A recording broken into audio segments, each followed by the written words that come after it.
Welcome to Dickson Mushabe Live.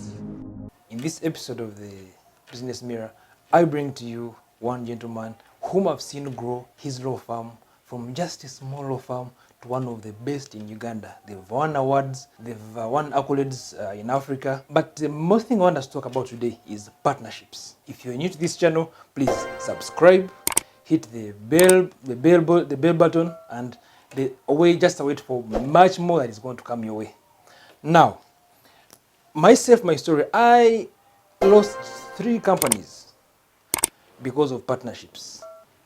So if you are about to start a company, or you think of starting one, or you're in one, there is a lot for you to learn today. Just stay tuned and let's go through partnerships. With me to discuss business partnerships is none other than the leadership and strategy partner, Signum Advocates, Mr. Alex Matovu. Alex, you're welcome to the show. Thank you, Dickson. How are you? Thank you very much. I am well.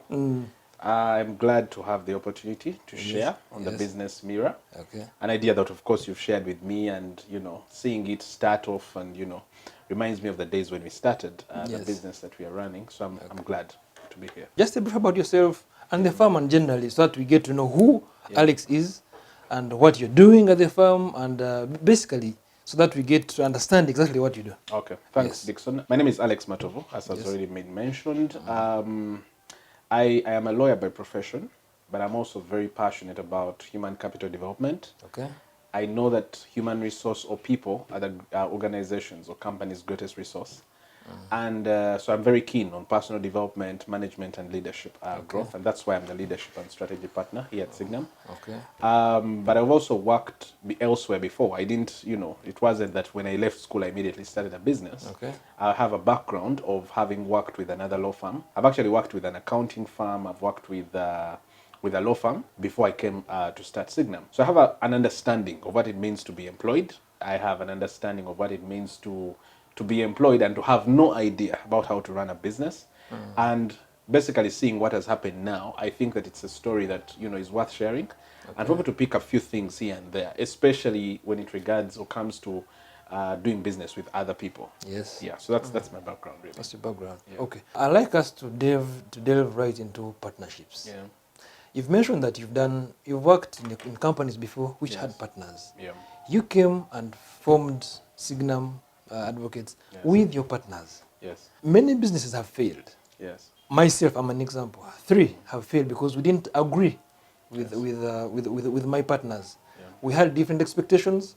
It just didn't work out. Yeah. How and why partnerships? Why partnerships? Yes. Okay, so for me, let me start with my story Okay. before I even get to tell you why I think partnerships are necessary.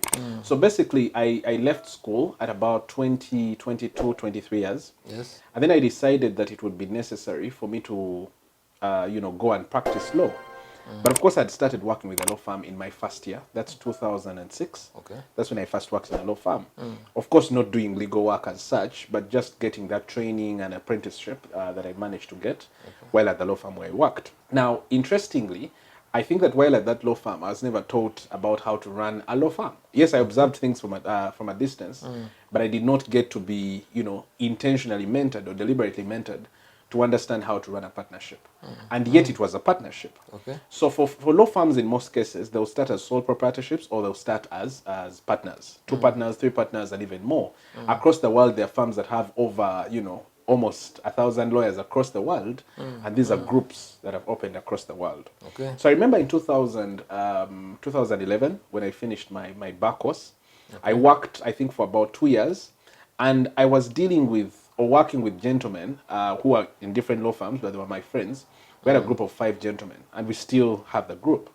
So essentially, we would invite, people to come and speak with us that we thought were successful at it. And in 2 years' time, one of us, thought, I think this is something that we can start. Okay. So he comes to me or to us as a group and says, look, I want to start this law firm.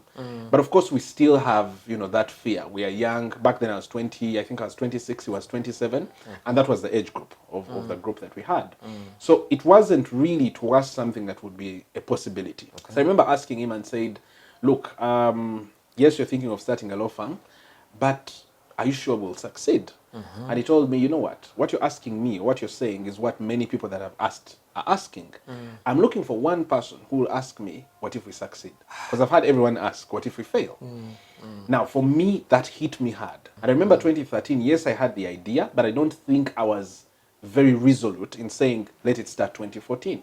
Okay. But with that statement and that question, it left such a deep conviction on the inside of me to say, wait a minute, there's a lot that I've seen that is different. Maybe when we talk about why we should even start a business and the vision in the first place. For me, there were so many things that I noticed that were wrong. Unethical practice and professionalism in the way we handled clients and all these things. And I kept asking myself, when will this change? But deep inside me, I knew that I have to be the change that I want to see. I just didn't think it would happen at that point. So I remember going to my mother in 2013 and telling her, you know what, I'm going to start a business. So she says two things. She told me, one, I think you're so young, you're really, really young, you can't start at this age. Two, if you're to start, you've got to start it alone. That was 26 years. 26 years. 26. Okay. Actually, I was 25 then. Okay. So she says, if you're to start, then you've got to start it alone. So I went on to ask, like, why would you say that? She told me, you know what, I know about, you know that you lost your dad. I lost my dad when I was 4 years in 1992. Sorry. And he died in a motor accident. So it was a very devastating experience. And my mother told me that, look, I am not sure that your dad died a natural death. It must have been something to do with business relationships or business partnerships, disagreements in business. So she says, you know what, life is more important. Go it slowly. If you must start, do it alone. Now that brings me to the reason why it would be necessary to start a partnership. Now, for me, I liked those reasons that she gave. And of course, she's the most influential person in my life. I had to respect her advice. So yes, I respected it, but I respectfully disagreed with her. Why? Because for me, success without a successor is failure. Any success that we talk about in one generation and we don't get to see it moving to the next generation, for me, is not true success. And for me, that really meant that it cannot be entirely about me. So even if I had started alone, it had to have people who have worked as employees or staff in the organization who later become my partners, because I want to see legacy. In fact, this firm was first named Legacy Advocates. We only failed to get the name. But the idea behind the minds of every partner that was there then was to say, look, let's start something that can exist beyond us. Up to today, we still do that. So it's one, the fact that it can exist without you. And for me, that's very important, especially for Uganda, because if I asked you to list 3 to 5 businesses really, that have been around for the last 30 years, and they're indigenous Ugandans, I'm sure you'd find it hard to list them. Why? Because I think the mentality has been that if I start my thing, it is my thing. Kantu kange. So if I have to make some money, it is my money. And that's where many of those challenges for me would come from when we get to talk about that. But the most important thing is that, one, it's something that should exist beyond you. But two, it is opportunity to put together resources. So I remember we started the farm and our budget was about 50 million back then. And trust me, none of us had 50 million. We were 3 partners at that time, and some of us went to our parents to borrow the money. Not to just get it for free, but to borrow the money. Yes. But even if we did, none of our parents, I think, would give us 50 million at once. So we had to gather. Alex, get from wherever you get from, your savings or wherever, someone else borrows, and you put the money together to start the farm. So for us, it was an opportunity to pool resources, and as a result, this is where we are. I like where we're going, and you know, I'm a student of partnerships. I've suffered with partnerships.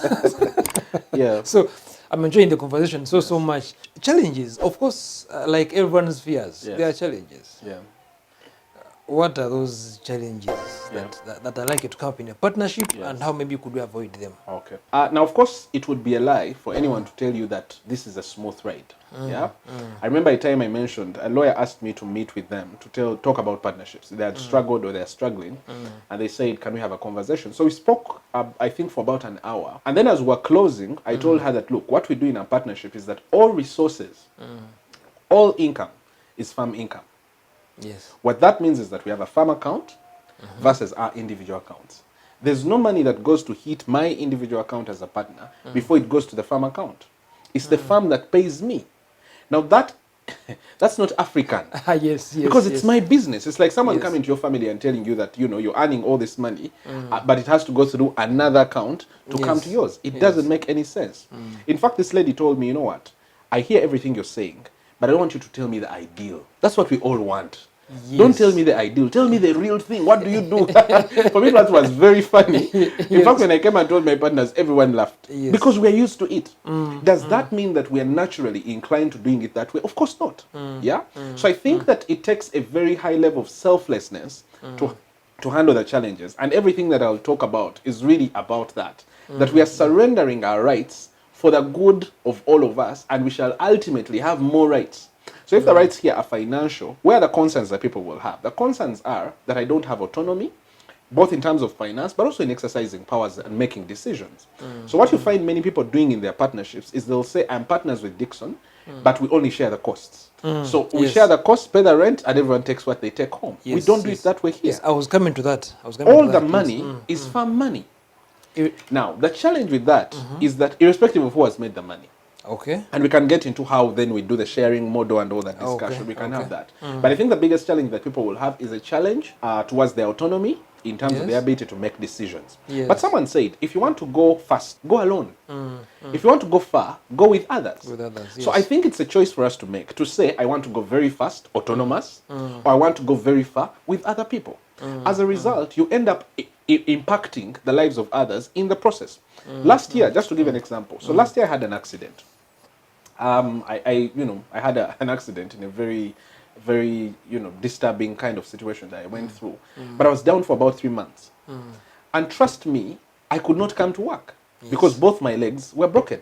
Yes. So I was in a wheelchair. I couldn't even use the steps. It was very difficult. I had to be lifted. But my partners, and for me that's the reason for the partnership, is that during those times you realize that, wait a minute, you're actually mortal. Yes. 2, you have no full control, like we like to think, over every affair of your life. You can Yes. fall sick, many things can happen. Yes. So imagine a situation where every time you fall sick as a business owner, you close shop and go home, and then your clients can't access you. For me, this whole partnership idea is actually a sign of selflessness, even in relation to the staff, in relation to the clients, that they should not suffer to have their salaries paid, or clients should not suffer to be served because an individual is not in office. So when you come to deal with us here at the farm, you engage the farm. So yes, Dickson knows Alex, but it has nothing to do with Alex at the point of engagement. Yes. You're engaging Signum Advocates as a farm. And there'll even be a clause that says, yes, the engagement partner might be Alex Matovu, but the following people will be at your disposal. And if you have any concern that cannot be resolved between you and Alex, this is the email to send it to. So we're running an institution. Yes. It has Yes. nothing Yes. to do with the individual. Alex, It has everything to do with the institution that is serving you. Do you know that the person who founded Stanbic Bank? No. How about Barclays? No. But Barclays is actually an individual. It's someone's name. Yes. But they thought beyond themselves. So yes, the name could have been or could be Barclays, Yes. but the vision that they have is bigger. So for me, that's where I would be coming from. Now, if there are other challenges, then it's up to you to tell me what you think, because you've said you've gone through them, Yes. and then we can see. Now how to let's let's look at this. Yes. 2 partners come Yes. on board. One is working, has a day-to-day job. Okay. The other one is at the farm. So maybe this person brings in cash, Yes. whereas this other partner Yes. brings in his sweat equity. Yes. Sweat. Yes. There's usually a conflict of, because guys who bring in cash Yes. tend to think that they are more powerful, or they do much more than Yes. the person who does what? Yes. The donkey, or the call it donkey work in quotes. Yeah. How do you advise on that? Okay, I think for starters, I've seen that many entrepreneurs interpret partnership or business support or financing to mean business partner. I think for starters, those two should be separated. Okay. If giving money or investing money in the business always meant being a business partner, then banks will be a partner in every business Okay. because they have the money. That's good. So it's not true that each time someone has money and another does not, and I'm trying to pitch my idea or have my startup, every time I come soliciting for funds, whoever gives me the funds becomes a business partner. That's something that we should be clear about. Number 2, the nature of entities differ. There's a company, there's a partnership, there's a joint venture company, there's many other entities that we can talk about legally that can help to have what you call a partnership constituted. What do I mean by that? If the amount of money I need is 50 million today, and you're not going to be in the company henceforth, all you're putting in is the 50 million, Yes. and there'll be nothing more, of you. then we can talk about you investing as debt. So Okay. basically, you're lending money to me. In that case, we wouldn't even call it an investment. We'll just say there's a debt. But also there's what we call preferential shareholding. That yes, you can lend money to me for a given period of time with certain expected returns in terms of interest. So I pay you out within a given period of time of my entity running or business running, and you're out. So you're a shareholder only for a given period of time for your money to be paid and the interest. So you're more or less a lender who is temporarily a shareholder, right? Then the other option is to invest as equity. Now, where you invest as equity, then you're going to be a shareholder. Now, even that is very important for people to understand. That when we start, we're excited. So we say we'll own a 50-50. Yes. But I think it's important to paint a picture of how this business is going to run beyond startups phase. Because the business is not going to remain in startup phase forever. Yes. So if one is going to operate and another is going to put in the money, the person who agrees to say it's going to be a 50-50, yet both of them are not putting in the sweat, must understand what that means. That if the company is worth 1 billion tomorrow, and it started at 50 million, and I put in my 25, and you put me as a 50% shareholder, then chances are high I'll claim a stake, even at 1 billion, because I am an equal shareholder in the company. So for me, the structuring is something very critical. And I think for many of these problems that arise, one of those, one of them being what you've just mentioned, I think it has a lot to do with structuring. It has a lot to do with getting advice. So when we tell people, you need to hire a lawyer and all these things, they feel like expenses that shouldn't be incurred. Exactly. We've agreed on how to do this thing. Why do we need a lawyer? But it's extremely important. In our case, I'll just give you one example of how to solve that. We decided that no one would be a partner at Signum Advocates part-time. So I remember someone in our first year who brought computers and said, guys, I have computers. I want to be a partner. And for me, that was amazing. Now, we're quite, how can I say, we're quite not as informed as we are now, that one of my partners almost agreed. He actually called me and said, Alex, someone is giving us all the computers we need. And now the question is, how much are these computers? Is this something that can really make you a partner? Which then takes me also maybe to the question of how we then select, which I think we'll talk about. How do you choose a partner? That one we can discuss, but it's more than the money. So for us, it was important that you have full skin in the game, so that then we don't begin to compare who is doing more than the other. And what then that helps us is that the reason we're able to put money on the same account is not that we make the same amount of money as individuals, but we have the firm as the bigger picture for all of us. So this year it will be Dickson who makes more money. Next year it will be Alex who makes more money. So imagine in the year where Dickson made more money, we said Alex should not earn or get a dividend. Then what happens in the next year? So the nature of service also dictates how things work. I think for us, being a professional services firm, it's really a question of practice area. They don't pick at the same time. Today litigation and the people who go to court will make more money than the people who do advisory. Tomorrow it will be a different case. Now we are aware that the brand of the firm is a holistic business or commercial firm that must have both advisory and dispute resolution. So for me, that's the background. Yes. And maybe all startups know that lawyers are expensive. Yes. Wait. Yeah. Is that true? Put that, I'm adding something. Yes. Lawyers are expensive. They could be, expensive is relative. But look at a startup. Just someone who is just starting with his meager resources. When you mention a lawyer, the first thing to do is to flee. Because they know these are expenses, and because there's not, don't see any tangible benefit there and then. Maybe it would come to bite them later. But right now, no, I can do without a lawyer because it's an expense which I could avoid. What do you have to say to a startup right now who is avoiding legal advice, who is avoiding to come to you because he thinks the lawyer is expensive? I think that there are quite a number of things to talk about. Number one is to understand that every business has startup costs. If you're able to know that I need money for rent, why should it be difficult to understand that you need legal advisory? In my view, you need more of the legal advice as you start up than rent. You can work from home, but you can't do without proper advice. So that's the starting point. Two, we know that more and more firms are being started which are able to think through how to support startups. So the rates that how I'll charge Dickson, an established businessman, is not the same as how I'll charge a startup. I'm working with a number of startups now with an organization called, two organizations. One is called HIL, Hague Institute for Innovation in Law. The other is a program going on right now called the NSSF MOBS High Innovator Challenge. Essentially, they're getting businesses, getting them into competitions and how to really pick out the best ideas and then support them. And part of that process is that NSSF would then fund whoever is supporting. So if it's a legal firm that is supporting, whatever it is the support they need, it's funded by another funder altogether. Okay. So there are many programs that are coming up, and that's why you have the innovation hubs and like Innovation Village and all these spaces. Ideally, they are meant to bring together these startups that are serious about what they're doing, that understand the value. I think there's a difference there. We confuse value with price. Okay. And that's why much of the time for me, the debate is not on price. The debate should be on value. If someone understands the value, then we can agree on a payment plan. Then we can agree on where they are and what they can afford to pay. But for me, it's critical to understand that this advice is necessary.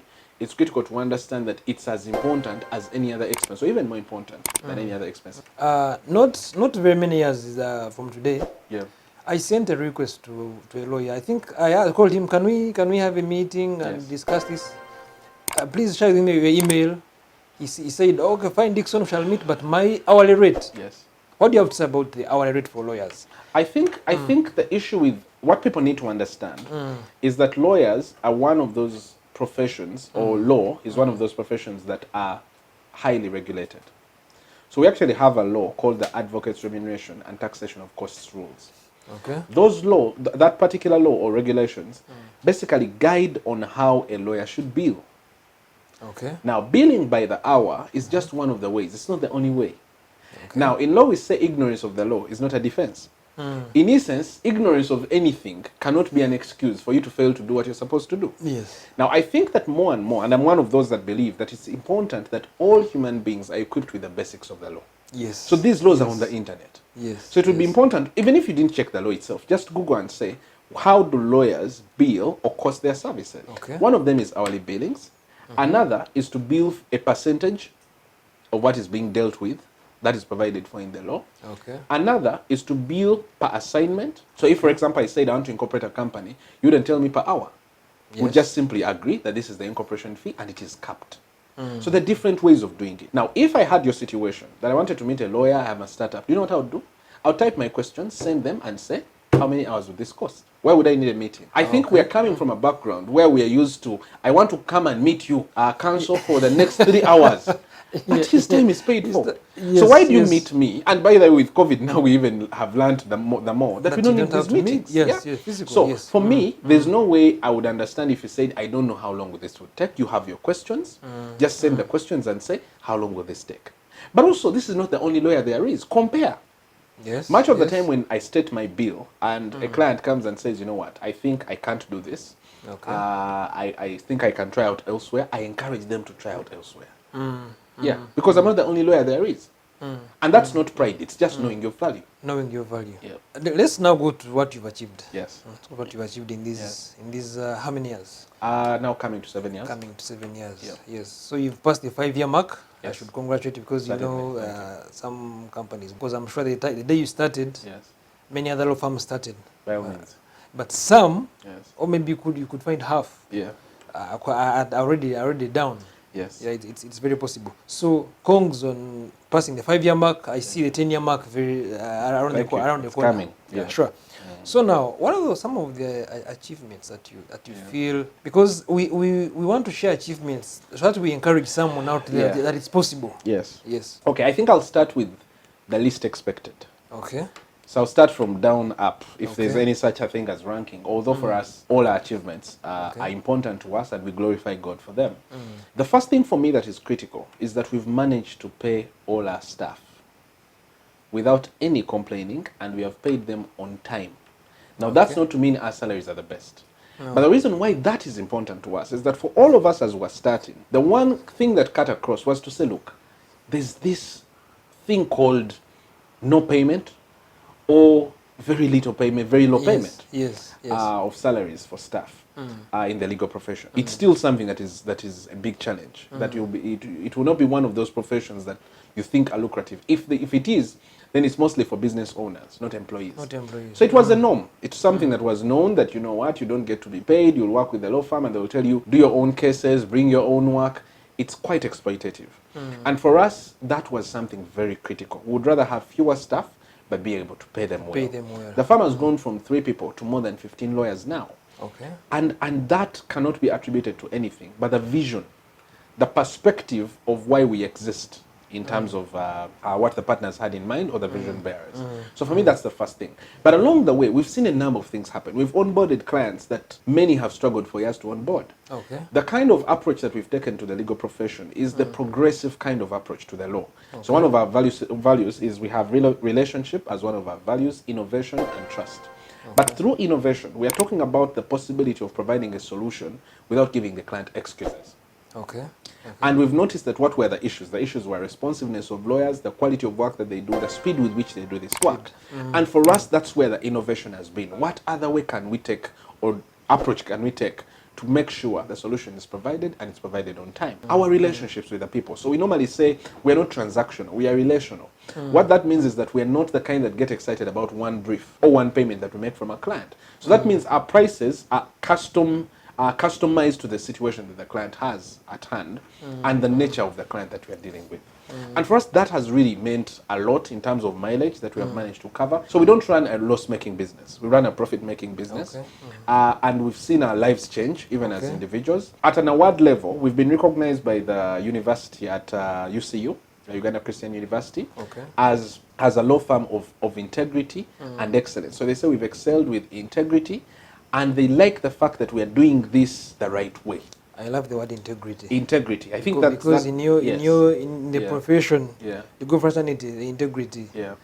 Yeah, you know, there are dents all over the place. Yes, precisely. Yes. And for us, that was one of the reasons. So we asked ourselves, wait a minute, lawyers are meant to be trusted. Yes. How come the people that are meant to be trusted are almost now the ones that everyone, tries to, shun away from? To say, man, that's a lawyer, a liar.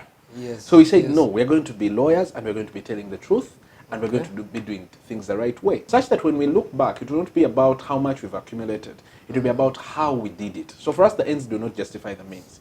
If we've not done it the right way, then... Now at a continental level, just if I may fast forward, is in 2018, we applied for the first time. It was the first Ugandan law firm to do what we did. We applied to join or to be nominated into the African Legal Awards. Okay. And those awards are really out of research across the continent on what firms have done, the impact they've had. And we came second as a highly commended law firm in 2018 in Africa. And that's the category of small practice. Small practice is 10 partners and below. Now you can imagine that almost all law firms in Uganda really would be small. Yes, but we came out as the only Ugandan law firm. We are glad to see that right now many firms in Uganda are picking up and realizing the need. The only law firms that had participated from Uganda were really firms that are started from abroad, firms that are from South Africa and different parts of the continent that have branches here or presence here. Ours was the only indigenous firm. We applied for the first time and we were recognized. Now what we've done over the years is that apart from the firm, we've also now tried to highlight the talents that we have within the firm. And so for the next year, one of our staff members was recognized as the new Kama of the year, promising lawyer of the year in Africa. We get ourselves out of believing that we're meant to be average, out of believing that as long as we do what is enough, for us that's not enough. Mediocrity cannot be enough. It's the grave, like I normally say, it's the grave where excellence is buried. So we want to challenge ourselves to say, can we work at a continental level? And maybe the last thing I'll mention, right now we have presence in over 6 countries in Africa. And how we've done that is that we affiliate with firms across Africa that accept to be identified as our offices in that particular country. So we have Rwanda, we have Kenya, we have Malawi, we have Zambia. So we have those different countries where we've managed to get those kind of relationships. So we don't talk partnership only in Uganda. We actually across So do you want to say, if I went to Rwanda, for example, and I say I want to go to Signum Advocates Rwanda, will I find you there? Not necessarily. They are not called Signum Advocates. But if you called and said, Alex, we would need your kind of service in Rwanda, or we need to know your sister firm in Rwanda. So what we've done is to approach it from a network perspective. So create your own network, and as a result, you could actually become Signum Advocates Africa. And that's our vision. We've had law firms that have approached us.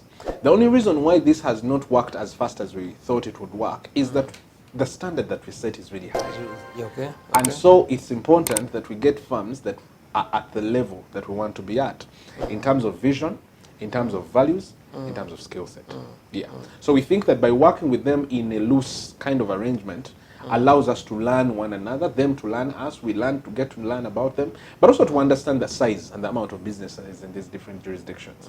It's one thing to say this is the country where I want to go, it's another to know that there's sufficient business. Okay, now, thank you so much. I'd like to talk about partner disagreements. Yes. Do you write documents and say, Dickson and Alex are starting, if we ever disagree, I take Dickson's hand, if we ever disagree, I take, what happens if you ever disagree? And maybe good if you have some examples of how you disagreed before and sorted it, so that, because I know even right now there is a law firm disagreeing, or there's another business partner disagreeing with her, and they want to kill themselves. Someone said law firms are like, business partnerships are like marriages. So if anyone ever said, for us we don't disagree, someone said if you agree with someone, you're with someone, and you agree all the time, one of you is useless. Why? Because we grow out of conflict. So every time we clash, it means there are different perspectives. Okay. And for us, we don't believe that by having a different perspective, one is right and the other is wrong. There are different perspectives that can be reconciled, harmonized, one can give way to the other, but even the one that takes the day picks from the other. What I want to be very categorical about is that we have disagreements almost on a daily. What we have learned is how to manage them. And managing them, for me, the first thing in managing them is to know, are these fundamental? So for example, if we decided that we're going to buy a clock, we've disagreed on whether to buy a clock or not to buy it, and if we buy it, where to place it.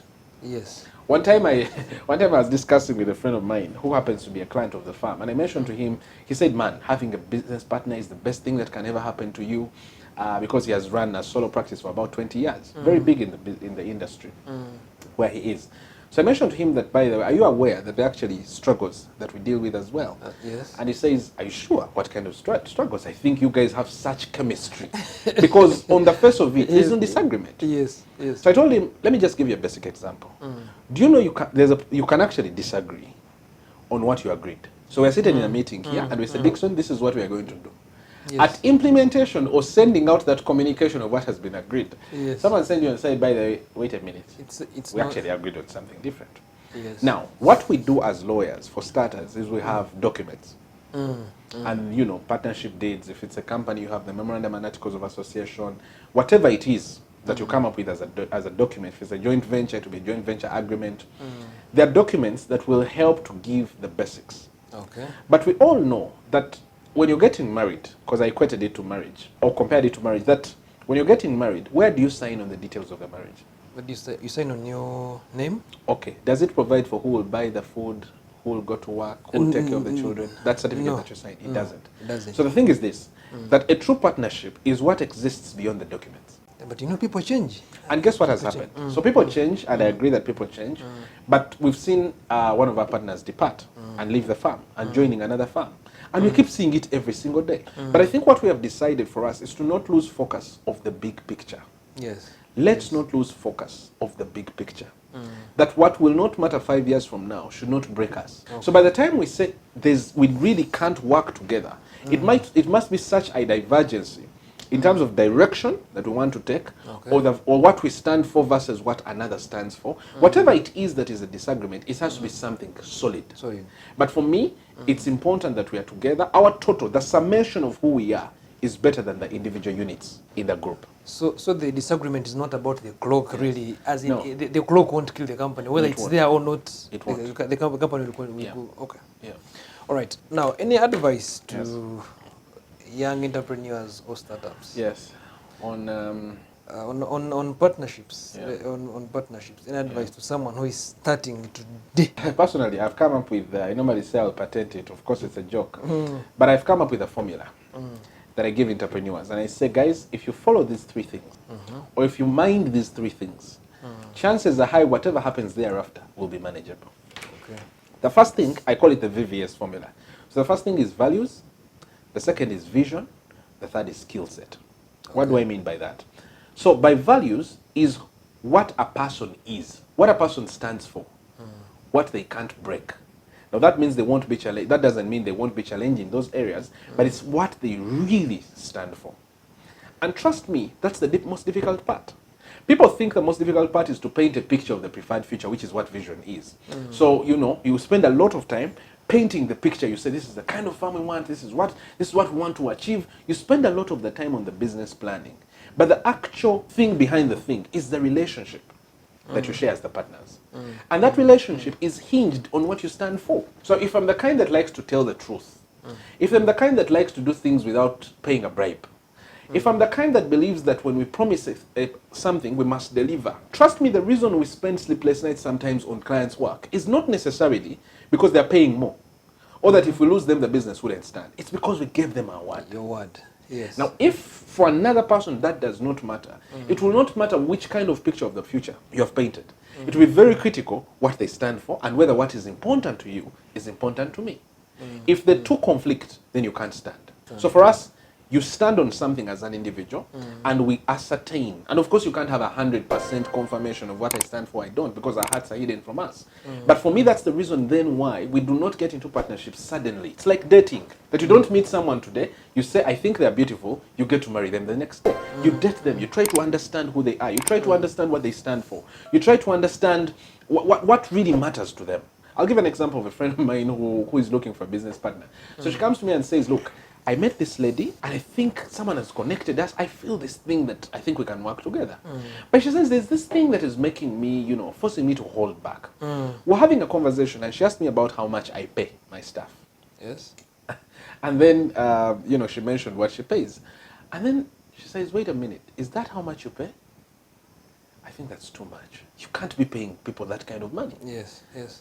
Now, this lady who mentioned that this is how much she pays comes from the background of saying, look, I want to make people's lives better. Better, yes. What she stands for is generosity. She believes that when she gives, it will be given back to her, big measure, pressed down, shaken together. Yes. She believes that in investing in other people's lives, she will benefit as well. It's more blessed to give than for to receive. Yes. This lady says, no. For me, I am frugal. I don't want to waste money. Yes. This lady is saying, wait a minute, paying people for what they've done and paying them well, not wasting money. Appreciating them. How can you call that wasting money? Yes. So already you see, what do they stand for? Yes, Now that, yes. by the way, let me make this very clear. That does not mean that one was better than the other. It simply means that they have a difference that if not dealt with at the point of deciding whether they can work together or not, they are going to conflict. So we know of business people who are known for being frugal and they have succeeded. yes. And they inspire very many people. But that's who they are. Is that who you are? Values. Vision. Vision, being a picture of the preferred future, is something as important. It's critical. Without vision, the people perish. And why do they perish? Because if we do not know where we are headed, how do we get there? How do you get there? Also, if we do not know where we are headed, how do we know when we get there? So I've met, I'll give an example of Signum here. So we decided that this farm is going to be a #1 farm. Okay. Not necessarily being better than everyone else. But when you come into it, you should be able to feel like this is home. Yes, yes. So the way the whole farm, and you will go around and see, is really homely. The idea is a homely idea. Why? Because we exist to nurture growth. That's our purpose or vision. To nurture growth and offer peace of mind. We nurture growth, offer peace of mind. We want to see our people grow. We want to see our clients and the people we serve, both as staff and clients, having peace of mind. Now, what that really means is that we want to be measured by how people grow because of the support that we've given them. If people are getting out of business and we are billing them so much and we are happy, for us, we're not fulfilling our vision. Our vision is so much about seeing other people grow. Okay. Our vision is so much about seeing people who came as associates. There's some who even come as clerks. They're still at law school. We want to see them growing to become partners in this farm. And that's why for us, you can't hide anything. Ours is to say, this is what we stand for, this is the vision, this is how you grow through the ranks to become a partner. All that is explained. So while someone works with us, they know that this is where I start, this is how far I go. We nurture growth also in the sense that if you leave the farm, we should be able to support you to succeed wherever you go. Lastly, the issue of skill set. Yes. Because it's a professional service, and maybe let me put it in the broad sense, you find people whose strengths are, I'm operations, or I'm sales, or I'm marketing. And their business partner, or their two other business partners or more, have the same skill set. So they just worked somewhere and they became disgruntled. So they all came out and said, let's start a business. Yes. As a result, none of them is helping the other. Yes. The Bible says the reason we should have partnerships, I think it's Ecclesiastes chapter 4, the reason we should have partnerships is that when one falls, the other is able to lift them up. Lift them up, yes. What that means is that you're not expected to be falling at the same time. Yes. That means you don't have similar weaknesses or similar strengths. Yes. One might have a weakness, which is another strength. And as a result, you complement one another. And when it comes to skill set, it's also important to distinguish between the technical and the soft skills. Yes. That's why for us, none of us is more important than the other. We complement one another. And that's why it's important to think through that. If I'm starting a business, I'm considering Dickson as a business partner. Where is his strength? Where is my weakness? How do we meet one another in the middle? And then make it shine. Thank you so much. This is a mouthful. Yes. So my advice to entrepreneurs really would be that we put it in our schedules, that we don't have to wait for something bad to happen, to stop and think. Stop and think. Yes. All right. Yeah. Wow, that's been a wonderful show. Thank you. Thank you for opening up. Thank you for being straight enough. Thank you for being truthful. Yeah. And thank you for leading the way, especially of integrity. Yes. I want to commend you for that.